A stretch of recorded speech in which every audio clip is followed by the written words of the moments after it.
Sa pagbubukang liwayway sa Tagaytay noong araw na iyon, hindi ang karaniwang romantikong hamog na yumayakap sa lunti ang taniman ng pinya ang sumalubong, kundi ang malamig na kulay abong-lambong ng kamatayan. Sa lugar na ito, kung saan ang mga buwaya, mga sinaunang maninila na naging kakaibang alaga ng mga sobrang yaman, ay nagsilbing hindi inaasahang tagalinis ng isang pinangyarihan ng krimen. Isang ulo ng tao ang tanging palatandaan, habang ang natitirang bahagi ng katawan ay nanatiling isang malaking tandang pananong na bumabagabag sa lahat. Buklatin natin ang bawat pahina ng kasong ito, suriin ang bawat digital na bakas, upang lansagin ang isa sa pinakamalupit at pinakamasakit na sabuatan na naganap sa hanay ng mga elitista ng Pilipinas. Isang tahimik na umaga sa Tagaytay, sa isang malawak na villa na pag-aari ng pamilya ng konglomerat na si Senor Ricardo Velasco. Ang villa ay nakatayo sa isang liblib na lugar, napapaligiran ng malalago at matatandang puno. Karaniwan, ang kapaligiran doon ay payapa. Ngunit sa umagang iyon, ang nakahihindik na sigaw na bumasag sa hamog ng umaga ay hindi nagmula sa loob ng marangyang bahay, kundi mula sa matandang hardinero, si Mang Lito. Habang ginagawa niya ang kanyang pang-araw-araw na gawain sa paglilinis ng lugar sa paligid ng lawa ng mga buwaya sa likod bahay, isang mamahaling libangan na sumisimbolo sa kapangyarihan ni Senor Ricardo, biglang natigilan si Mang Lito. Sa ibabaw ng tubig, sa pagitan ng mga water hyacinth at ng mga buwaya na hindi gumagalaw na parang mga troso, isang itim na sako ang nakalitaw. Ang kakaiba, tila umiiwas ang mga mababangis na buwaya sa bagay na iyon. Dahil sa kuryosidad, ginamit ni Mang Lito ang isang mahabang kawayan upang hilahin ang sako patungo sa pampang. At nang matanggal ang pagkakatali nito, gumulong ang laman palabas sa damuhan na basa pa ng hamog. Napasuray ang matanda, napaatras sa sobrang takot. Tila nanigas ang dugo sa kanyang mga ugat. Iyon ay isang ulo ng tao. Agad na kinordona ng dilaw na police tape ang lugar ng krimen. Dumating kaagad ang mga operatiba mula sa Criminal Investigation and Detection Group o SID ng Philippine National Police, kasama ang Scene of the Crime Operatives o SOCO. Ang kaso ay kasindak-sindak at komplikado, hinahamon ang lohika ng mga investigador. Ang nag-iisang ebidensya, ang ulo ng biktima, ay masyadong matagal nang nakababad sa tubig ng lawa ng mga buwaya, kaya't halos wala nang natirang biolohikal na bakas. Ang mas malala pa, ang mukha ng biktima ay halos hindi na makilala, wasak at namamaga, na para bang sinadya ng salarin na burahin ang pagkakakilanlan ng namatay mula sa balat ng lupa.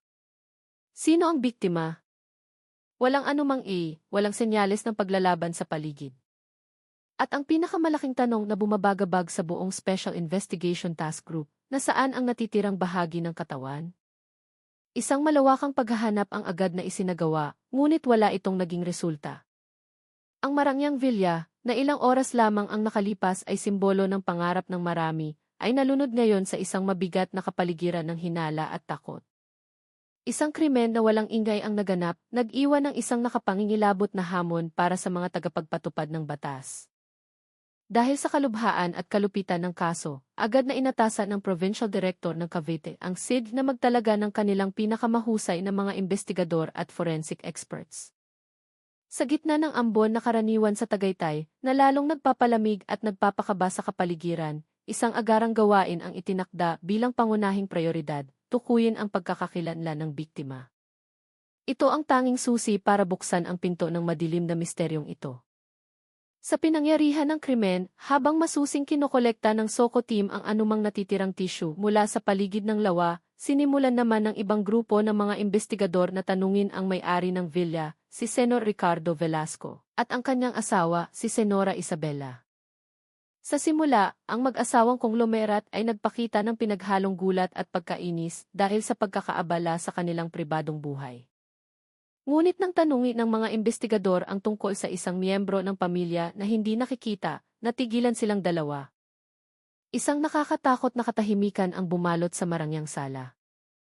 Sa nanginginig at puno ng pag-aalalang boses, iniulat nila na ang kanilang kaisa-isang anak na babae, si Cristina Velasco, na mas kilala bilang Chris, 21 taong gulang. Isang mag-aaral sa isang prestihiyosong internasyonal na universidad sa Maynila, ay hindi na nila makontak sa loob ng 4 hanggang 5 araw. Noong una, hindi gaanong nag-alala sina Senor at Senora Velasco. Si Chris ay isang tipikal na geek kid, sana isamalayang pamumuhay ng mga kabataang elitista sa Maynila. Ang pagpatay sa telepono para mag-healing trippy o mag-party magdamag sa mga club sa Siargao o Bonifacio Global City kasama ang kanyang mga kaibigan ay hindi na bago para sa kanya. Ilang beses na ring nagalit si Chris kapag tinatawagan siya ng kanyang mga magulang para alamin kung nasaan siya, kaya't dahan-dahang niluwagan ng mag-asawa ang kanilang pagbabantay. Ngunit ngayon, nang matagpuan ang isang bahagi ng katawan ng tao sa mismong lawa ng buwaya sa kanilang likod bahay, ang munting pag-aalala ay naging isang tunay na bangungot. Lalo na nang ipakita kay Senora Isabela ang isang larawan ng mahabang itim na buhok ng biktima na puno ng putik. Isang buhok na kamukhang-kamukha ng sa kanyang anak. Agad siyang hinimatay. Ang takot na hindi kayang harapin ng sinumang magulang ay naging katotohanan. Lahat ng paunang pisikal na katangian ay tumutugma kay Christina. Isang nakapangingilabot na pagkakataon na nagpasikip sa hangin sa loob ng villa na tila napakahirap huminga. Ang huling pag-asa para malutas ang kaso ay nakasalalay sa sopistikadong sistema ng seguridad na nakapalibot sa villa. Agad na ipinag-utos ang pagkumpiska at pagsusuri sa lahat ng TV footage. Kumpiyansa ang mga pulis na sa dami ng kamera, tiyak na may iniwang bakas ang salarin. Ngunit isang mapait na katotohanan ang sumampa sa Special Task Force na parang malamig na tubig. Ang datos mula sa pinakakrusyal na kamera, ang nag-iisang kamera na direktang nakatutok sa lawa ng mga buwaya at sa daanan sa likod, ay ganap na blanko sa oras ng insidente. Namutla ang mukha ni Senor Ricardo nang harapin ang mga pulis. Sa matinding pagsisisi, inamin niya na isang linggo na ang nakalipas, sinalanta ng malakas na bagyo na may kasamang kidlat ang Tagaytay, isang pangkaraniwang pangyayari sa kabundukan na naging sanhi ng short circuit sa sistema ng seguridad. Dahil sa pag-aalala na makita ng mga tagalabas na tekniko ang mga sensitibong ari-arian sa kanyang bahay, si Senor Ricardo na mismo ang nag-reset ng server ng sistema. Sa komplikadong prosesong teknikal na iyon, dahil sa kanyang kakulangan sa kaalaman sa teknolohiya, hindi niya sinasadyang nalaktawan ang isang mahalagang hakbang, nakalimutan niyang pindutin ang i-activate recording na buttons para sa Channel 4, ang pinakamahalagang kamera. Nakikita pa rin niya ang imahe sa monitor ng real-time o live view, kaya inakala niyang maayos na ang lahat. Hindi niya namalayan na ang digital video recorder o Z ay walang anumang naisave mula sa channel na iyon sa loob ng isang linggo. Ang labis na pag-iingat at pagkakamaling teknikal ng ama, nang hindi niya namamalayan, ay lumikha ng isang nakamamatay na blind spot na hindi direktang nagtago sa bakas ng salarin. Ang kaso na inakalang mabilis na malulutas dahil sa teknolohiya ay nauwi sa isang malaking palaisipan. Habang hinihintay ang opisyal na resulta ng EK test, isang proseso na tumatagal ng ilang araw dahil sa kondisyon ng sample na nababad sa tubig at nasira, hindi maaaring manahimik ang SID. Kailangan nilang makipagkarera sa oras, nagtatrabaho batay sa halos tiyak na palagay na ang biktima ay si Christina Velasco. Ang focus ng investigasyon ay agad na lumipat sa pagsisiyasat sa mga sosyal na relasyon ng anak ng konglomerat.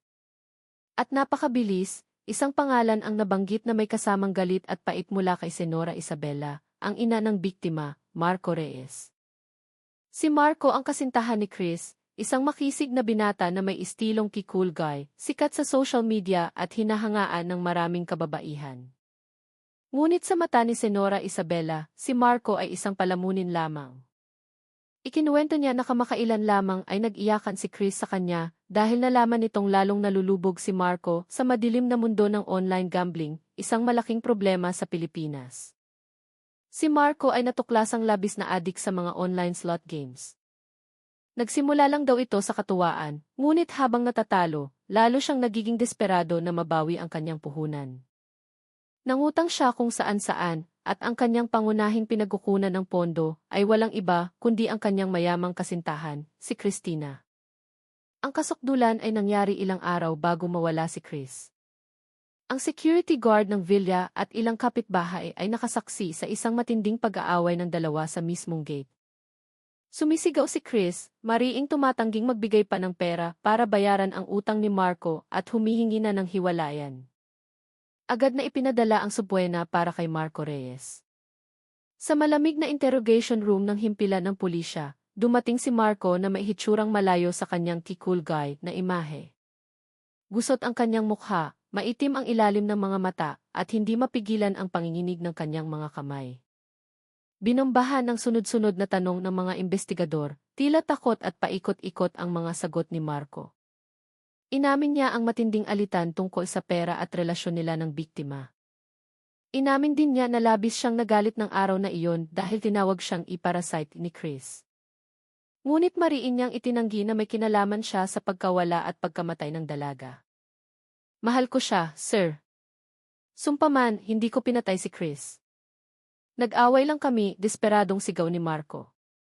Ngunit nang hilingi na magbigay ng alibi o matibay na ebidensya kung nasaan siya sa loob ng 4 na araw na nawawala si Chris, natigilan si Marco. Wala siyang maibigay na saksi o digital na patunay na kapanipaniwala. Nagbigay lamang siya ng malabong pahayag na nagkulong siya sa kanyang inuupahang kwarto, pinatay ang cellphone para magtago sa teror ng mga online loan sharks na humahabol sa kanya, at nagpalipas ng oras sa pagtulog o paglalaro ng offline games. Ang mahinang testimonya na ito ay lalo pang nagpatindi sa hinala laban sa kanya. Isang lalaking gipit sa utang sa sugal, pinutulan ng pinagkukunan ng pera ng kasintahan, hiniwalayan at walang alibi ng mapatay ang biktima. Lahat ng piraso ng puzzle, gaano man kaliit, ay direktang tumuturo kay Marco Reyes. Para sa Special Task Force, ang figura ng salarin ay tila nagsisimula ng mabuo. Ang batas ay unti-unting sumisikip sa paligid ni Marco. Patuloy na sinisiyasat ng mga investigador ang kanyang mga pahayag, inaatake ang bawat butas sa kanyang schedule. Ang opinyon ng publiko at ang instinct ng pulisya ay nagkakaisa, si Marco ang pangunahing suspect. Isang bagay na lang ang hinihintay, ang kanyang pagyuko at pag-amin sa krimen. Habang nagpapatuloy ang masinsinang interogasyon sa pangunahing suspect na si Marco Reyes, isang ibang team mula sa Cavite Provincial Police Office ang nagsasagawa ng isang misyon na parang paghahanap ng karayom sa dayami. Ang pagtukoy sa kinaroroonan ng mamahaling Vespa Sprint na minamaneho ng biktima, si Christina, noong gabing iyon. Alam ng mga veteranong investigador na hindi basta-basta maglalaho ang isang motorsiklo. Kung nasaan ang motor, maaaring nandoon din ang mga pahiwatig sa lokasyon ng iba pang bahagi ng katawan ng biktima o kahit man lang ang ruta ng pagtakas ng salarin. Dito nagsanib ang husay ng investigasyon sa field at modernong teknolohiya. Dahil alam nilang maraming eskinita at maliliit na daan sa Tagaytay na hindi sakop ng mga itinuon ng mga pulis ang kanilang pansin sa mga kamera ng No Contact Apprehension Program, NCAP, sa mga pangunahing kalsada patungong Cavite at Metro Manila. Ang trabahong ito ay nangangailangan ng matinding pasensya, ang pagdugtong-dugtong sa bawat piraso ng larawan mula sa mga ng mga sari-sari store, gasolinahan, hanggang sa mga kamera ng mga bahay. Pagkatapos ng 48 oras na walang tulog na pagtatrabaho, nagtagumpay ang team na imapa ang isang kahina-hinalang ruta. Ang puting Vespa ng biktima ay hindi patungo sa sentro ng syudad, kundi lumiko ito patungo sa isang liblib na lugar sa gilid ng silang, Cavite, isang lugar na kilala sa mga bakanting lot at isang lumang sementeryo na napapaligiran ng katahimikan. Doon, malapit sa sementeryo na puno ng matataas na talahib at malayo sa kabahayan, natagpuan ang motorsiklo ni Christina. Nakahandusay lamang ito sa mga damuhan. Ang plaka nito ay halatang tinanggal ng nagmamadali. Ang pagkakatuklas na ito ay lalo pang nagpatibay sa hinala laban kay Marco. Itinapon niya ang ebidensya sa isang liblib na lugar para iligaw ang mga otoridad.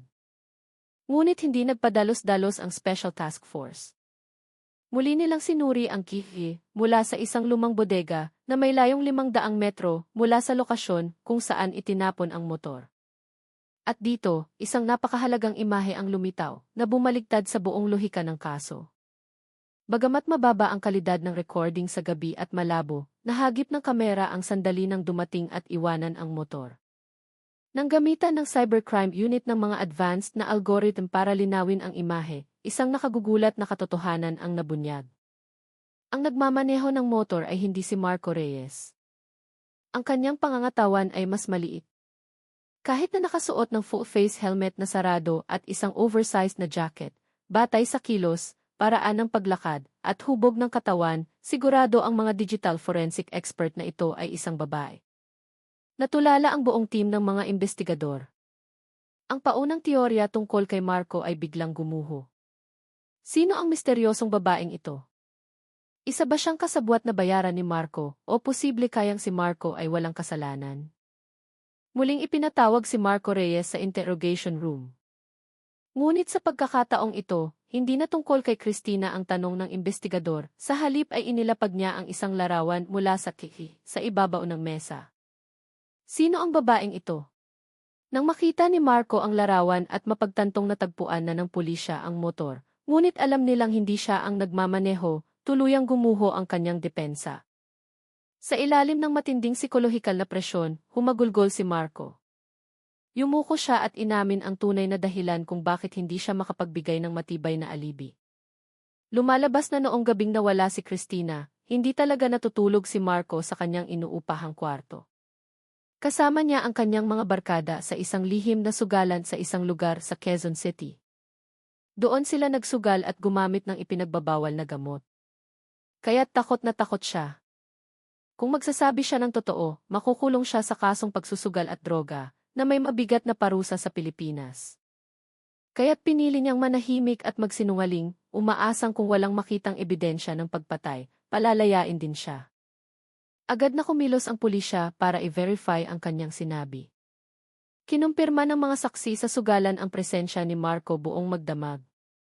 Bagamat haharapin pa rin ni Marco ang kasong kriminal para sa pagsusugal at droga, opisyal nang inalis ang kanyang status bilang suspect sa pagpatay. Bumalik sa simula ang kaso. Ngunit mayroon ng bagong direksyon na mas nakapangingilabot, ang salarin ay isang babae.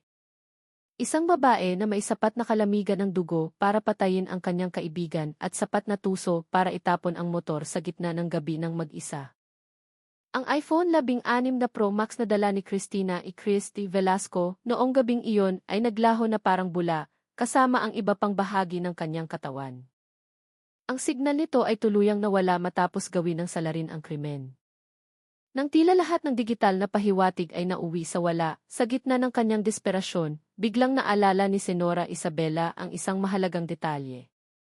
Laging sinisend ni Chris ang data sa pagitan ng kanyang telepono at ng iPad na iniiwan niya sa bahay. Agad na isinuko ang tablet sa SECI Anti-Cybercrime Group. Sa pamamagitan ng Advanced Digital Forensic Techniques, nagawang buksan ng mga eksperto ang device at ma-access ang iCloud account ng biktima. At sa loob ng mga digital na datos na iyon, natagpuan nila ang isang nakapangingilabot na kayamanan. Isang folder na may maikling pangalan ngunit puno ng kahulugan, ebidensya. Sa loob ng folder ay may daan-daang screenshots ng mga malambing na pag-uusap sa WhatsApp, mga patunay ng bank transfer, mga record ng transaksyon, at mga pribadong larawan na kinunan ng palihim. Ang lalaki sa larawan ay walang iba kundi si Senor Ricardo Velasco, ang sariling ama ni Chris. Samantalang ang babaeng bata at sexy na kayakap niya ay isang mukha na pamilyar sa mga kabataan sa Pilipinas. Siya si Sofia Alcantara, alias Sofie, isang sumisikat na Instagrammer at TikToker na may milyon-milyong followers. Kilala si Sofia sa kanyang content na nagpapakita ng marangyang pamumuhay, mga unboxing ng Hermes bags, at mga staycation sa mga 5-star resort. Ngunit ang pinakamasakit sa lahat, si Sofia ay matalik na kaibigan ni Christina sa kolehiyo. Hindi lang nalaman ng biktima na niloloko siya ng kanyang ama, kundi ang kikabiti o sumisira sa kanilang pamilya ay ang kanyang sariling best friend. Isang dobleng trahedya. Para palakasin ang kaso, agad na sinubaybayan ng mga investigador ang daloy ng pera ni Sofia. Isang estudyante at baguhang TikToker ay imposibleng makabayad ng upa para sa isang marangyang penthouse sa Bonifacio Global City o magkaroon ng koleksyon ng mga mamahaling sasakyan. Sinundan ng mga pulis ang digital financial trail at natuklasan na ang kontrata sa apartment at mga bayarin sa credit card ni Sofia ay binabayaran buwan-buwan ng isang shell company na pag-aari ng property group ni Senor Ricardo. Ang lihim na relasyon ng isang ki-sugar daddy at kanyang ki-sugar baby ay tuluyan ng nabunyag. Ngayon, ang geolocation data mula sa Google timeline ni Christina na nakasync sa iPad ay nagsalita na muling iginuhit ang nakamamatay na ruta noong gabing iyon. Ipinakita ng digital data na bandang ika-8 ng gabi, umalis si Chris sa kanilang bahay patungo sa isang tagong cafe sa gilid ng silang. Dito, ang kanyang geolocation ay nag-overlap sa lokasyon ng cellphone ni Sofia Alcantara. Pagsapit ng 9:30 ng gabi, sabay na umalis ang dalawang device mula sa CAF, pumasok sa isang bakanteng lot malapit sa isang tahimik na plantasyon. Pagsapit ng 10:15 ng gabi, ang signal ng cellphone ni Chris ay tuluyan ng namatay sa bakanteng lot na iyon. Pagsapit ng 10:45 ng gabi, ang signal na lamang ng cellphone ni Sofia ang gumagalaw. Nadetect siya patungo sa lugar ng sementeryo kung saan natagpuan ang motor. Huminto siya roon ng halos 5 minuto, pagkatapos ay sumakay sa ibang sasakyan pabalik sa direksyon ng Villa ni Senor Ricardo sa Tagaytay, kung saan natagpuan ang ulo ng biktima kinabukasan. Lahat ng piraso ng puzzle ay nagkadugtong-dugtong na, bumubuo ng isang kumpleto at napakalamig na larawan ng krimen. Si Sofia Alcantara ay hindi lamang isang magandang palamuti sa social media, kundi isang planadong mamamatay tao na nagtatago ng kanyang kalupitan sa likod ng isang maskara ng karangyaan. Napagpasyahan ng Special Task Force na dahil sa kanilang pakikitungo sa isang tuso na target, isang influencer na maalam sa teknolohiya at may komplikadong relasyon sa ama ng biktima. Ang isang ordinaryong imbitasyon ay magbibigay lamang ng pagkakataon kay Sofia na sirain ang anumang natitirang digital na ebidensya. Ang desisyon ay ginawa noong gabi ring iyon, isagawa ang sapilitang pag-aresto at paghalughog sa apartment ng Diyosa ng TikTok sa lalong madaling panahon. Isang pinagsanib na team mula sa SIG at Southern Police District ang tahimik na pumalibot sa marangyang kondominium kung saan nakatira si Sofia Alcantara. Alam nilang kaharap nila ang isang salarin na may matibay na pag-iisip at bihasa sa teknolohiya. Ang element of surprise ang susi sa tagumpay. Sa ika-25 palapag, sa loob ng kumikinang na penthouse, abala pa rin si Sofia sa kanyang mundo sa social media. Nagsasagawa siya ng live sa TikTok. Ang kanyang mukha ay perpektong naka-makeup sa ilalim ng ilaw mula sa isang profesional na ring light. Masaya siyang tumatawa habang binabati ang kanyang mga tagahanga, malambing na nakikipag-ugnayan at nagpapasalamat sa mga mamahaling gift na ipinapadala ng kanyang mga fans. Wala siyang kamalay-malay na iyon na ang mga huling sandali ng kanyang kalayaan. Ang pinto ng apartment ay sapilitang binuksan matapos kumatok ang pamunuan ng gusali. Ngunit hindi room service ang sumalubong kay Sofia, kundi ang malamig at seryosong mga mukha ng mga investigador na nagpakita ng kanilang mga police badge. Mula kami sa pulisya. Ito ay arrest warrant at search warrant para kay Isif. Sofia Alcantara kaugnay sa pagkamatay ni Cristina Velasco. Umalingaw-ngaw ang matigas na boses ng hepe. Ang iPhone sa kamay ni Sofia ay nahulog sa makapal na karpet. Ang magandang mukha na pinakinis ng filter ng kamera ay biglang namutla. Mula sa pagkagulat ay naging matinding takot. Ang live stream ay biglang natapos sa harap ng libu-libong manonood na nagtataka. Hindi siya sumigaw, hindi nanlaban, nakatayo lamang siyang parang isang estatwang kandila na nawalan ng kaluluwa. Habang pinupusasan ng isang team ang kanyang mga kamay, mabilis namang sinamsam ng isa pang team ang lahat ng electronic devices, laptop, hard drives, at mga branded na damit, mga bagay na binili gamit ang pera ng ama ng biktima. Sa interrogation room, sa harap ng mga hindi maikakailang ebidensya, ang GIS tracking map, mga banta sa mensahe na na-recover mula sa cloud, at ang mga madilim na financial data. Napagtanto ni Sofia Alcantara na tapos na ang kanyang pagpapanggap bilang isang inosenteng sugar baby. Pagkatapos ng ilang oras na psikolohikal na pressure, tuluyan siyang yumuko at inamin ang lahat ng kanyang malupit na ginawa. Muling binuo ng pag-amin ni Sofia ang madilim na gabi sa Tagaytay. Noong gabing iyon, inimbitahan ni Cristina si Sofia na magkita matapos makakalap ng sapat na ebidensya. Sa isang tahimik na cafe, inihagis ni Cristina sa mesa ang mga larawan na nagpapakita ng paglalambingan ni Sofia at ni Senor Ricardo. Nagbigay ng ultimatum ang anak ng konglomerat, kailangang tapusin ni Sofia ang kanilang kasuklam-suklam na relasyon at umalis sa buhay ng kanyang ama, kung hindi ay ikakalat niya ang lahat ng ebidensya sa social media at gagawin itong viral. Para sa isang influencer na nabubuhay sa imahe, ang mabansagang kikabit at maninira ng pamilya ng sarili niyang kaibigan ay katapusan na ng kanyang karera at habang buhay na social sanction. Sa gitna ng panik at galit, nagkunwari si Sofia na humihingi ng tawad at inakit si Cristina sa isang bakanteng lot malapit sa isang plantasyon para sa isang tihuling pag-uusap. Doon, habang hindi nakabantay si Cristina, lumabas ang demonyo sa katauhan ni Sofia. Inatake niya ito mula sa likuran, ginamit ang metal na kadena ng branded na bag ni Christina para sakalin ang liig ng kanyang kaibigan hanggang sa ito ay mamatay dahil sa kawalan ng hininga. Ngunit hindi pa doon natapos ang lagim. Pagkatapos pumatay, nanatiling kalmado si Sofia sa isang nakakatakot na paraan. Itinago niya ang bangkay ng kanyang kaibigan sa mga damuhan, dinala ang motor ni Christina para itapon sa sementeryo upang iligaw ang pulisya, at pagkatapos ay bumalik sa kanyang apartment para kumuha ng mga kagamitan. Sa gitna ng kadiliman ng gabi, bumalik si Sofia sa crime scene dala ang isang malaking maleta. Ginawa niya ang pinakamalupit na gawain, minutilit niya ang katawan ng kanyang kaibigan para madaling maitago. Ang katawan ay ibinaon niya ng malalim sa isang butas na inihanda na niya sa plantasyon. Para naman sa ulo, nagpasya si Sofia na gumawa ng isang mas desperado at malupit na hakbang. Minaneho niya ang motor pabalik sa villa ni Senor Ricardo sa Tagaytay.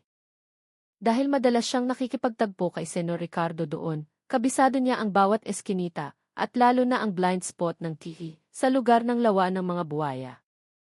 Ang sirang kihizi ay ikinuwento sa kanya ni Ricardo noon habang sila ay nag-uusap. Dahan-dahan siyang pumasok at inihagis ang itim na sako na naglalaman ng ulo sa lawa. Ang kanyang layunin ay hiramin ang panga ng mga buwaya upang tuluyang sirain ang mukha ng biktima para hindi ito makilala, at kasabay nito ay ituro ang hinala sa isang internal na alitan sa pamilya Velasco. Ngunit hindi niya inaasahan na busog ang mga buwaya noong gabing iyon at hindi kinain ang kanyang pain, na nag-iwan ng nag-iisang pahiwatig na naglantad sa kanyang karumal-dumal na krimen. Ang paglilitis kay Sofia Alcantara sa Regional Trial Court ay naganap sa isang napakatensyonadong kapaligiran. Ang kasong ito ay yumanig sa opinyon ng publiko sa Pilipinas sa loob ng maraming buwan, umakit sa atensyon ng daan-daang mamamahayag at milyon-milyong manonood online. Nagdagsaan ang mga tao, nais makita ng personal ang mukha ng Diyosa ng TikTok, isang figura na may ganda ng anghel, ngunit may puso ng isang makamandag na ahas. Sa upuan ng akusado, wala nang bakas ng karangyaan si Sofia, di tulad noong siya ay nagla-livestream. Nakayuko siya, nanginginig ang katawan sa ilalim ng kulay kahel na damit ng bilanggo. Nang basahin ng taga-usig ang mga nakapangingilabot na detalye ng kanyang pag-amin, ang proseso ng pagpatay, pagmutilate, at pagtapon sa ulo ng kanyang kaibigan sa lawa ng buwaya, nayanig sa takot ang buong korte. Maraming dumalo ang hindi napigilang mapaluha, naawa sa sinapit ni Christina Velasco. Dahil sa pambihirang kalupitan ng kaso, isang planadong pagpatay o premeditated murder na isinagawa sa isang sadista at masamang paraan na may layuning pagtakpan ang isang kahihiyan at batay sa motibo ng kasakiman. Walang nakitang anumang dahilan ang mga hukom para pagaanin ang kanyang sentensya. Ang tunog ng martilyo ng hukom ay malakas na bumasag sa katahimikan, isinasara ang kapalaran ng akusado. Sa ilalim ng Artikulo 248 ng Revised Penal Code, ang akusadong si Sofia Alcantara ay hinatulan ng pinakamabigat na parusa, reclusin perpetua, o habambuhay na pagkakakulong na walang posibilidad ng parol. Bumagsak si Sofia sa sahig. Ang kanyang huling sigaw ng pagsisisi ay nilunod ng palakpakan at pagsang-ayon mula sa galit ng mga tao. Ang katarungan ay naipatupad, ngunit ang sugat na iniwan nito ay mananatili magpakailanman. Ang kasong ito ay nagsara na may napakamahal na kabayaran para sa lahat ng sangkot. Si Senor Ricardo Velasco, ang mayamang ama, bagamat hindi nasampahan ng kasong pagpatay, ay nawalan ng lahat, karangalan, isang wasak na pamilya, at higit sa lahat, ang kanyang kaisa-isang anak na babae. Kailangan niyang harapin ang natitirang bahagi ng kanyang buhay na may walang katapusang pagsisisi. Dahil ang kanyang kahinaan sa babae at kawalan ng paninindigan ang hindi direktang nag-imbita sa isang lobo na pumasok sa kanyang tahanan at manakit sa kanyang sariling anak. Si Marco Reyes, bagamat nalinis ang kanyang pangalan sa paratang ng pagpatay, ay tumanggap pa rin ng karampatang sentensya sa bilangguan para sa kanyang mga krimen sa pagsusugal at paggamit ng droga. Isang matinding aral tungkol sa hedonistikong pamumuhay at maling pakikisama. Minamahal na mga tagapakinig, ang kaso ng Villa ng Buaya sa Tagaytay ay isang malakas na babala tungkol sa halaga ng katotohanan at sa kalupitan ng kasakiman ng tao. Inilantad ng kasong ito ang madilim na bahagi ng social media, kung saan ang marangyang imahe at pagyayabang ay minsan ay maskara lamang para sa isang bulok na kaluluwa at masamang sabuatan. Huwag kailanman magpalinlang sa panlabas na anyo. At tandaan, gaano man kahusay itago ang isang krimen, itinapon man sa malalim na lawa o ibinaon sa malamig na lupa, sa huli, tiyak itong malalantad sa liwanag ng katarungan. Manatiling mapagmatsyag, pahalagahan ang mga tunay na relasyon, at protektahan ang inyong sarili mula sa mga